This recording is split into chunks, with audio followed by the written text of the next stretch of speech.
ସମସ୍ତଙ୍କୁ ପ୍ରେଜ୍ ଦ ଲର୍ଡ। ମୁଁ ଆପଣମାନଙ୍କ ନିକଟରେ ପ୍ରଭୁଙ୍କର ଏକ ସୁନ୍ଦର ବାକ୍ୟ ମୁଁ ସେୟାର କରିବା ପାଇଁ ଚାହୁଁଛି। କିନ୍ତୁ ଏ ବାକ୍ୟକୁ ଆପଣମାନେ ଶୁଣନ୍ତୁ। ଏହା ବୋଧେ ଆପଣଙ୍କ ପାଇଁ ଏକ ଆଶୀର୍ବାଦର କାରଣ ହେବ। ଯେତେବେଳେ ଆମ୍ଭେମାନେ ମାଥ୍ୟୁ ଲିଖିତ ସୁସମାଚାର 7 ପଦକୁ ଆମ୍ଭେମାନେ ପଢ଼ୁଛେ, ଏଥିରେ ଏକ ସୁନ୍ଦର ଭାବରେ ପ୍ରଭୁଙ୍କର ବାକ୍ୟ ଲେଖାଯାଇଅଛି। ଶୁଣନ୍ତୁ, ମୁଁ ପଢ଼ୁଛି, କିନ୍ତୁ ଆପଣମାନେ ବି ଦୟାକରି ପଢ଼ନ୍ତୁ। ଏଥିରେ ଲେଖାଯାଏ, ମାଗ ସେଥିରେ ତୁମମାନଙ୍କୁ ଦିଆଯିବ, ଖୋଜ ସେଥିରେ ତୁମେମାନେ ସନ୍ଧାନ ପାଇବ, ଦ୍ୱାରରେ ମାର ସେଥିରେ ତୁମମାନଙ୍କ ନିମନ୍ତେ ପିଟାଇ ଦିଆଯିବ।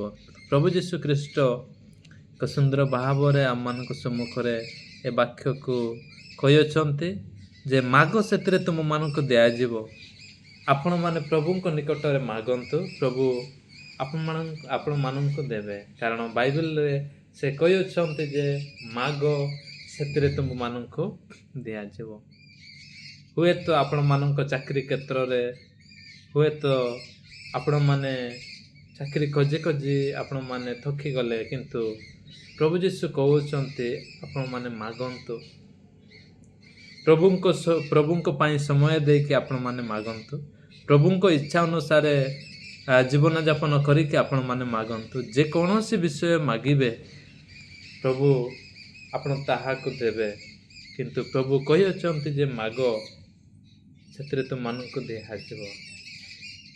ଆପଣମାନଙ୍କୁ ଦିଆଯିବ ଯେ ଆପଣମାନେ ମାଗିଲେ ପ୍ରଭୁଙ୍କ ସମ୍ମୁଖରେ। କିନ୍ତୁ ପରେ ଲେଖାଯାଏ, ଖୋଜ ସେଥିରେ ତୁମେମାନେ ସନ୍ଧାନ ପାଇବ। ଖୋଜନ୍ତୁ। ଆପଣମାନଙ୍କ ଆବଶ୍ୟକ କ'ଣ?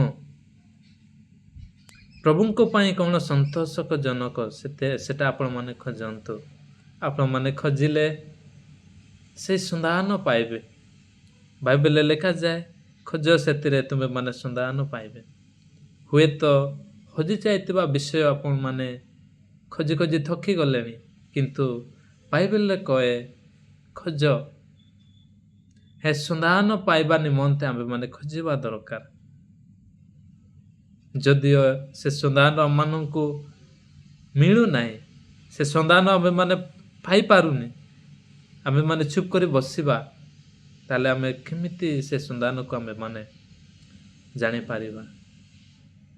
ହଜିଯାଇଥିବା ବିଷୟ ଯଦି ସନ୍ଧାନ ପାଇବା ପାଇଁ ଆପଣମାନେ ଚାହୁଁଛନ୍ତି ଯଦି ଆପଣମାନେ ଖୋଜନ୍ତୁ, ମାଗନ୍ତୁ ପ୍ରଭୁଙ୍କ ନିକଟରେ। ଆଉ ଦ୍ୱାରରେ ମାର ସେଥିରେ ତୁମମାନଙ୍କ ନିମନ୍ତେ ପିଟାଇ ଦିଆଯିବ। ଦ୍ୱାରରେ ମାର। ଈଶ୍ୱରଙ୍କ ନିକଟରେ ଆପଣମାନେ ଡାକନ୍ତୁ। ଆପଣମାନେ ଡାକିଲେ ପ୍ରଭୁ ଆପଣମାନଙ୍କୁ ସାହାଯ୍ୟ କରିବେ। କିନ୍ତୁ ଆପଣମାନେ ଯଦି ପ୍ରଭୁଙ୍କ ସମ୍ମୁଖରେ ଆପଣମାନେ କହିବେ ନାହିଁ, ଡାକିବେ ନାହିଁ, ତେବେ ଆପଣମାନେ କେମିତି ସାହାଯ୍ୟ ପାଇବେ? କେମିତି ସନ୍ଧାନ ପାଇବେ? ଏଥିପାଇଁ ବାକ୍ୟକୁ ନିଜ ହୃଦୟରେ ରଖନ୍ତୁ। ଏହା ସତ୍ୟ ଅଟେ। ପ୍ରଭୁ ଯୀଶୁ ଖ୍ରୀଷ୍ଟ ଯାହା କହିଅଛନ୍ତି ତାହା ସତ୍ୟ ବାକ୍ୟ ଅଟେ। ଆପଣମାନେ ବିଶ୍ୱାସ କରିବେ। ଆପଣମାନେ ଏ ବାକ୍ୟ ଅନୁସାରେ ଯଦି ପ୍ରତ୍ୟେକ ଦିନ ଆପଣମାନେ ପ୍ରାର୍ଥନା କରିବେ, ନିଜ ଜୀବନକୁ ପବିତ୍ର ରଖି, ତେବେ ପ୍ରଭୁ ଆପଣମାନଙ୍କୁ ଆଶୀର୍ବାଦ କରିବେ। ଏ ବାଇବେଲ ମିଥ୍ୟା ନୁହେଁ, କିନ୍ତୁ ସତ୍ୟ ଅଟେ। ଯାହା ଲେଖାଯାଇଅଛି ତାହା ପୂରଣ ହେବ ଏବଂ ପୂରଣ ହେଉଅଛି। ପ୍ରଭୁ ଯୀଶୁ ଖ୍ରୀଷ୍ଟ ଥରେ ମାତ୍ର ଏ ଜଗତକୁ ଆସିଥିଲେ ଆପଣମାନଙ୍କ ପାଇଁ, ଆଉ ମୋ ପାଇଁ, ମୋ ପାପ ପାଇଁ ସେ କ୍ରୁଶରେ ହତ ହେଲେ। କିନ୍ତୁ ସେ ତୃତୀୟ ଦିବସରେ ପୁନରୁତ୍ଥିତ ହେଲେ। ସେଇ ପ୍ରଭୁ ଯୀଶୁ ଖ୍ରୀଷ୍ଟ କହିଅଛନ୍ତି, ମାଗ, ଖୋଜ ଆଉ ଦ୍ୱାରରେ ଟକ୍ ଟକ୍ କର, ଦ୍ୱାରରେ ମାର। ଏହା ସତ୍ୟ ବାକ୍ୟ ଅଟେ ମୋ ପ୍ରିୟମାନେ। ଏ ବାକ୍ୟକୁ ଆପଣମାନେ ହୃଦୟରେ ରଖନ୍ତୁ। ଆସନ୍ତୁ ଆମ୍ଭେମାନେ ନେକ୍ସଟ ବିଷୟ ଆମ୍ଭେମାନେ ଦେଖିବା।